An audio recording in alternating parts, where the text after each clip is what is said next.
Broadcasting from the heart of Soviet Kazakhstan. What will the state think of next? Take. Welcome to the Great White North. To the Great White North, take off. It's a beauty way to go. Take off to the Great White North. It's better red than dead with Redmond Weissenberger. Welcome, kind listeners. It is Thursday, March 13th, 2014, and this is your host, Redmond Weissenberger, Executive Director of the Mises Institute of Canada. Joining us today is Predrag Rajcic. Predrag is a postdoctoral fellow at the University of Guelph. He is also the book review editor of the Journal of Prices and Markets. He specializes in production economics and economics of markets with substantial market exchange restrictions. Welcome, Predrag. Thank you, Redmond. Yeah, so I wanted to bring you on today to discuss an article that's just running today on the Mises Institute of Canada website, and of course it's on an economy, of course, that had. that had substantial market exchange restrictions, and that is the economy of Yugoslavia. And the article is entitled "The Economy of Tito's Yugoslavia: Delaying the Inevitable Collapse." And obviously, to start out with that, obviously, Predrag, you're from the old Republic of, or whatever they used to call it. You're essentially from Yugoslavia, correct? Yes, I was born in Croatia. I grew up there until I was 16. And then I lived in Serbia for 6 years. Mm-hmm. So I was about 22 when I came to Canada. So you can say that I grew up there. Interesting. And not to get too detailed, but so are you of Serbian? Are you Serbian or Croatian then? I guess if you look at my want to look at my ethnicity, it would be Serbian. But I think I still have Croatian citizenship. So I guess I'm both. And of course, a one-time citizen of the failed country of Yugoslavia.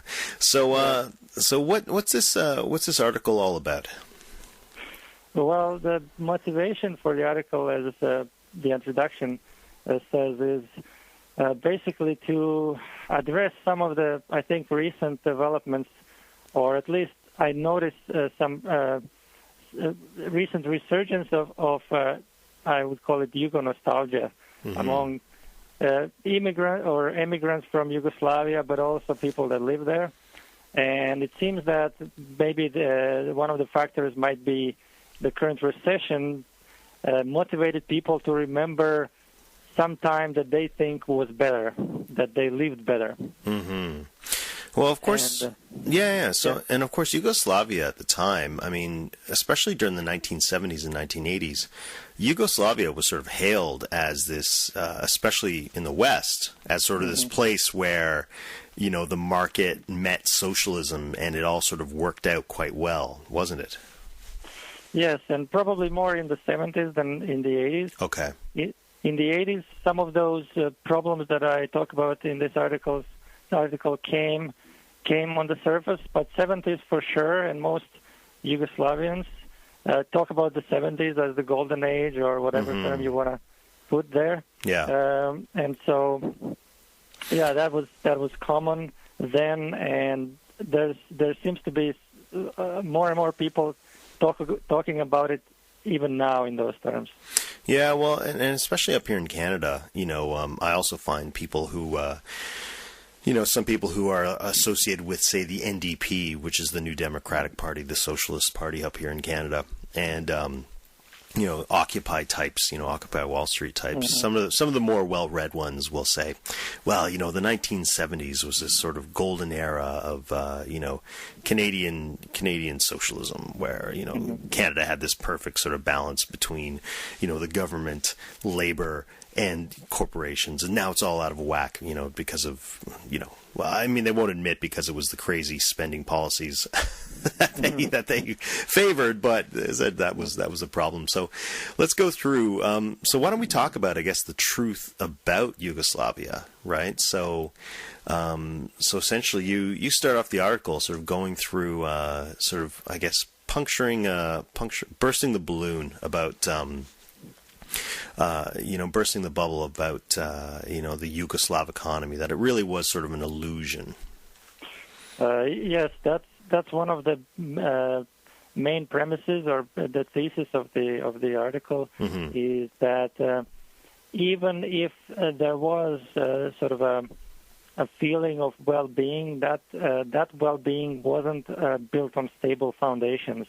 And what I mean by that is it was built on the structure of the economy that was sustainable as long as foreign creditors were willing to lend money to Yugoslavia. Yeah. So that sounds quite familiar to those of us living today. It seems to be the same sort of going the same way, and it looks to me like in Yugoslavia from 1961 to 1980, you had an increase of debt from just over under $1 billion to over $20 billion. So in 20 years, it went up 17.6% annually. Yes, the first point that there on that graph is about less than $1 billion. It's about 600 million. And it's amazing when I just put those points on a graph. It looked so strange how well it fit this exponential curve of growth. Yeah. And so, yeah. And that was or go on, you were saying?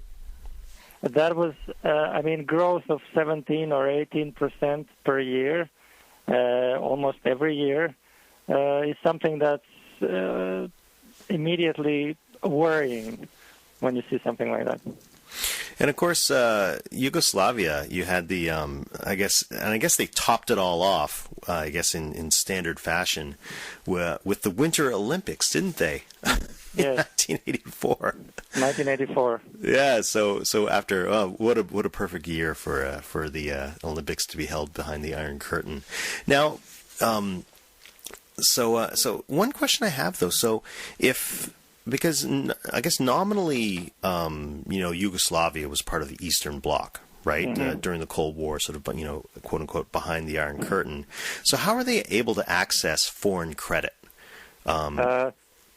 Yugoslavia had a specific place in that political arena. Tito, the Yugoslavian president since 1943, so he basically was a president for life until he died in 1980. He had a sort of a fallout with Stalin in 1947, 1948. Right. And basically, that's the time when Tito kind of told Stalin that he didn't want to follow his political agenda fully. And that's the moment when American interests and others found convenient for sort of intervening there and helping Tito in that way. Not only Tito, but the whole country, because for a few years the USSR cut off economic support for Yugoslavia. So that's when when United States came in with Truman came in with their economic support, economic and military support. Oh, interesting. So it wasn't like a fully. So, but by the 1970s, was it probably more aligned with the East or more aligned with the West at that point? Some people would argue that as you said in the beginning, a perfect mix. Well, it was a mix. I'm not sure how perfect it was, but it was a mix of socialism and capitalism. Yeah. If you read, for example, some of the Chinese economic literature from the 60s and 70s, they label Yugoslavia as outright capitalism. So that's an interesting thing about perspective. Yeah, absolutely. But basically, it was there was a number of reforms that were sort of a response to declining productivity, and some of the signs that say Mises and Hayek were talking about related to socialism. And I think Tito and his administration were trying to address that, but not fully. So there was, factories were not completely centrally planned as in the Soviet Union and other countries of the Eastern Bloc, but they were sort of cooperatives. Oh, okay. Although they had to wait for a central decision on allocation of resources, but they had some say in how to allocate resources as well, and there was some incentive to sort of conserve or become more productive because they had some say in terms of how much of their product or profit they can keep. Mm-hmm. So it was a sort of mix. So essentially, it seems to me that, and as you pointed in this article, that effectively let's say the Yugoslav economy, sort of like some Western economies we might say now, was essentially addicted to debt, right? Essentially the only way that they could sustain the economic model that they were trying to, make work was by just bringing in more and more foreign cash. Yeah, so that's one of the things that may not be an intentional outcome of being constantly in the environment of increased debt, is that the structure of production forms in a way that is sustainable only with future increases in debt. Okay, gotcha. So, for example, we had the structure of production and volume of production that was higher or greater than it would be otherwise if this trend in debt was stopped, right? Mm-hmm. One of the things that was important is, what are we borrowing money for? Are we borrowing to invest in new technologies to become more productive? And so we can increase our productivity in the future and repay those debts? Yeah. Or are we borrowing money just for day-to-day expenses? Mm-hmm. And if we're borrowing for day-to-day expenses, then our structure of production is not sustainable.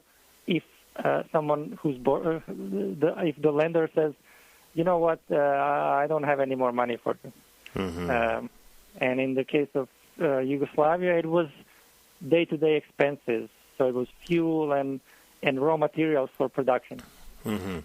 Yeah, so obviously the Yugoslav government, when it was borrowing at interest, like they were expected to pay back some amount of the debt. But within the sort of economy of Yugoslavia, did interest rates even exist? Because there certainly wasn't a private lending market, right? I mean, so the capital was not allocated using time preference, let's say. Within the economy, it's interesting because the conditions within the economy were so much different than the conditions outside of it. Mm-hmm. So Yugoslavia was borrowing at interest. So International Monetary Fund and other lenders did expect interest, which was sort of a market-oriented interest rate. And no matter how distorted that market is, it's more market-oriented than what was the case within Yugoslavia. Mm-hmm. And within Yugoslavia, you had sort of fixed interest rates, and they were really low. Again, very reminds me of a certain situation today. But anyways, continue. Yeah. An interesting thing, for example, in the 70s was building. Real estate was booming, and as opposed to here in North America, people were able to, say, build their own houses. They didn't have to go through a contractor that built their house. Mm-hmm.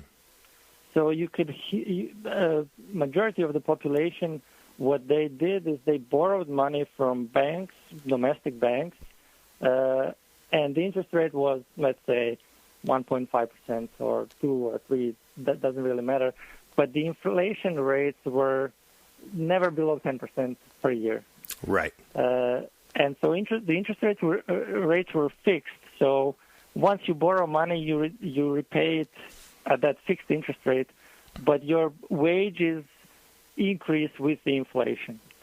So you could, after 5 or 10 years, you could repay the whole debt almost using a monthly salary, because interest rates were fixed, and so that resulted in huge losses for the banks. Right. Because they were still borrowing money from outside at, let's call them, normal interest rates. Mm-hmm. Yeah. So so they were going out into the international lending market, borrowing money, but then within Yugoslavia they were lending it for below essentially what the inflation rate was, right? Yes, and that was one of the reasons, one of the factors that created that illusion of prosperity. Someone else was paying for that prosperity. Yeah, someone else was paying for it. Yeah.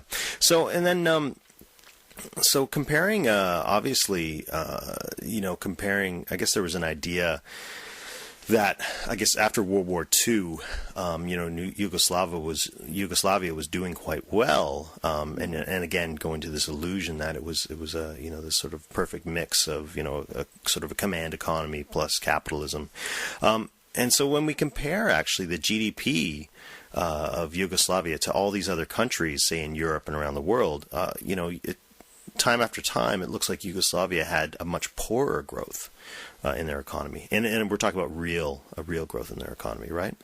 Yeah. So what I did here, those you're talking about graphs that are in the article. Yeah. What I did is I chose countries that had approximately the same or similar GDP, say 1947, as Yugoslavia, and there's this story among the people in Yugoslavia and abroad, Yugoslavian immigrants, about how heroic was this rise, they say, rise from the ashes of Yugoslavia after World War II. And so I compare that to rise from the ashes of other countries that went through World War II that had similar GDP in 1947 per capita. And Yugoslavia falls below all of them by at least half. So its GDP per capita tends to be half of that of these other countries after 1947, even though it was almost the same in 1947. Well, and this is crazy. If you look at this too, I had no idea. It says so the Western, after World War II, I guess there was something known as the Marshall Plan, and obviously a lot of Keynesians, such as people like Paul Krugman, like to point to things like the Marshall Plan and say, well, this, and a lot of conservatives too. Well, we can talk about that. We can talk about the Marshall Plan another time. But apparently, the countries of Western Europe received only $12 billion as part of the Marshall Plan. But is this true? Yugoslavia actually received $47 billion after World War II? Yeah, a lot of that was in industrial equipment. Okay, so, it wasn't actual money, but it was reparations for war damage from Germany.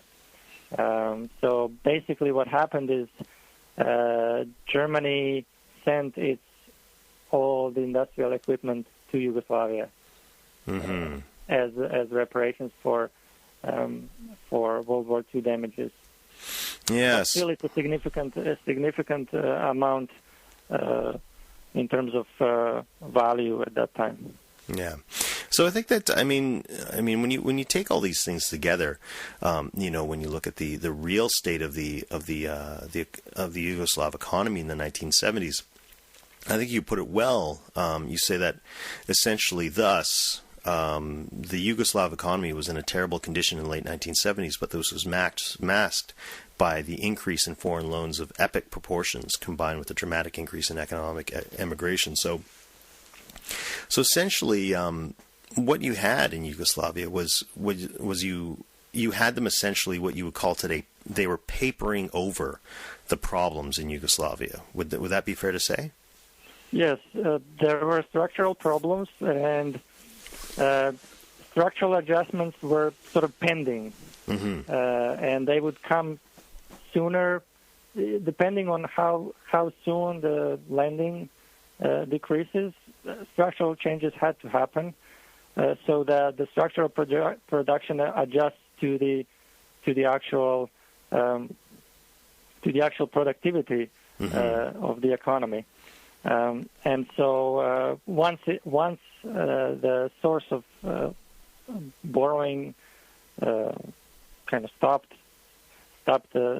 offering those loans, the structural adjustment started. So that was in the 80s, and that's when first signs that this economy wasn't really robust happened. Some of the things that were happening at that time was fuel rationing. So, for example, if you had, that's not in the article, but that's something that sort of from everyday life that people could feel. If you had a license plate that ends with an odd number, you drive your car on odd days. And if you had an even number, you drive your car on even days, for example. Yeah, and then of course, so after so when people stop borrowing, and actually, let me just touch on that structural production, because I think that's what some people miss with this stuff. Because when you look at a lot of people will talk about the United States, and they'll complain about the financialization, of the markets, right? They'll say, well, there's all this money going to financial sector and whatnot. But essentially, what you're seeing there is you're seeing the structure of production being reconfigured, right, to match what's going on with the interest rates, where the money's flowing, where the money's coming from, and all these sorts of things, right? Yeah, well, in the case of former Yugoslavia, those problems that were happening, people labeling them as problems, were actually adjustments that were taking place so that the structural production becomes more sustainable. And so even now, well, we had wars in the 90s, so that kind of contributed as well to worsening the situation. But the 90s as well were also part of that restructuring. And, of course, there were other factors like corruption and all that don't make the situation better. But still, this restructuring was inevitable. Well, I think that's sort of what I think is going on in a place like, say, the United States today, or even Canada or whatnot. The essentially, as you call it with the article, you say that they were trying to delay the inevitable collapse. Well, since 2008, essentially, with the actions of the Federal Reserve in the United States, essentially they're attempting to delay the collapse of multiple sectors of the economy, right?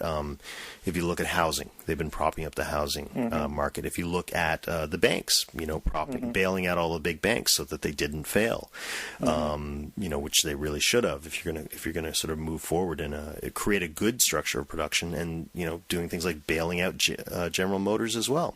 From point to point to point, you see the U.S. government essentially doing everything it can to delay what we would call the inevitable collapse of the current, let's say, of the current structure of production. Yeah, I can see some similarities there, definitely. Yeah. Yeah, except of course the United States has the Federal Reserve, and I believe they bought 70% or 80% of the bonds in the last sort of Fed purchases. I'm not sure what the actual number was. Yeah. So and then what were the kind of problems that so after Tito's death, sort of when did the money stop flowing? When did the borrowing stop in Yugoslavia? Right after Tito's death. So Tito died in 1980. 1981, the increase.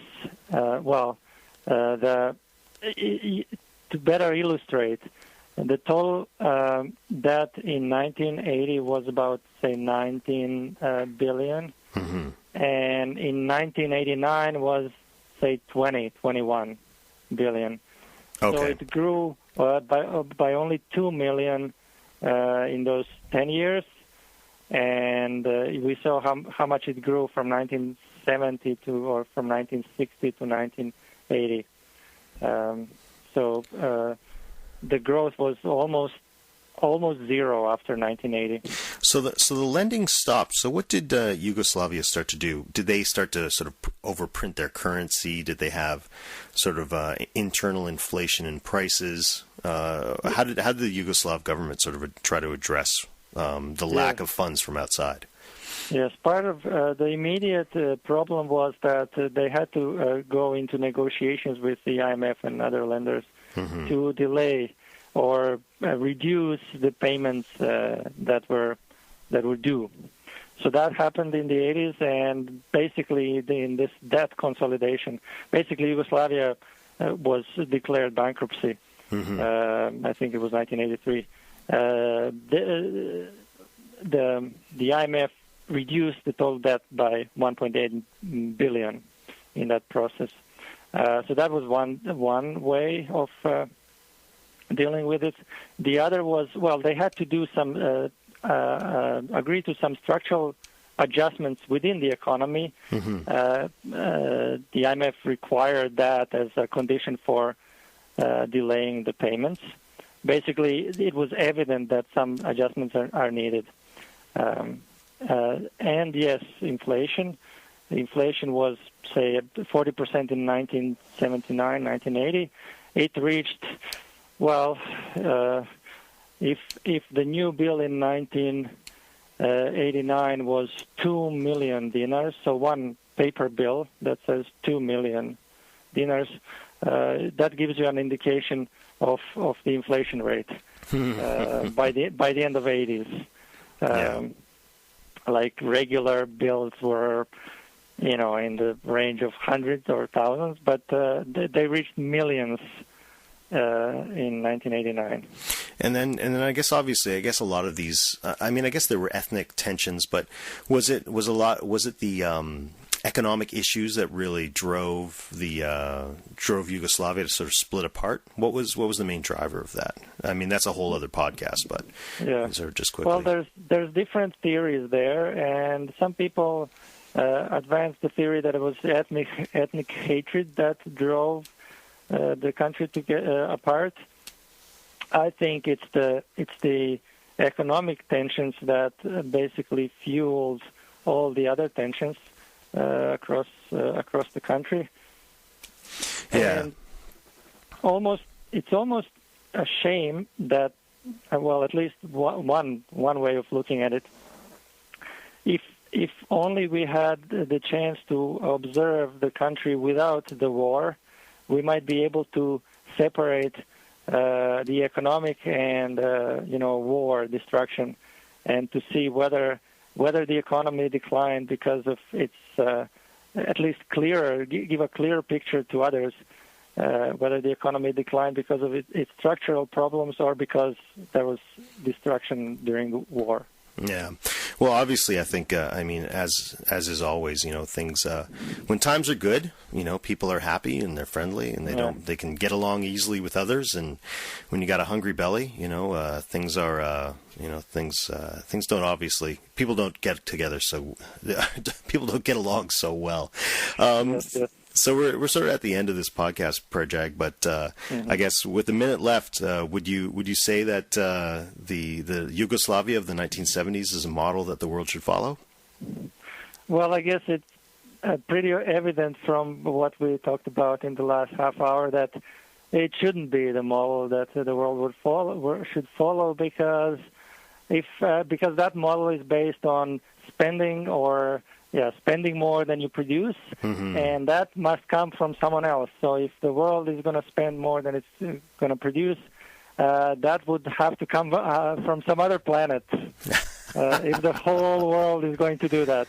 Right? Yugoslavia is lucky because others on this planet were willing, at least for 20 or 30 years, to provide that excess. But it will be hard to follow that on planetary proportions. Excellent. Well, maybe Paul Krugman's space aliens can come down and fix our problems for us.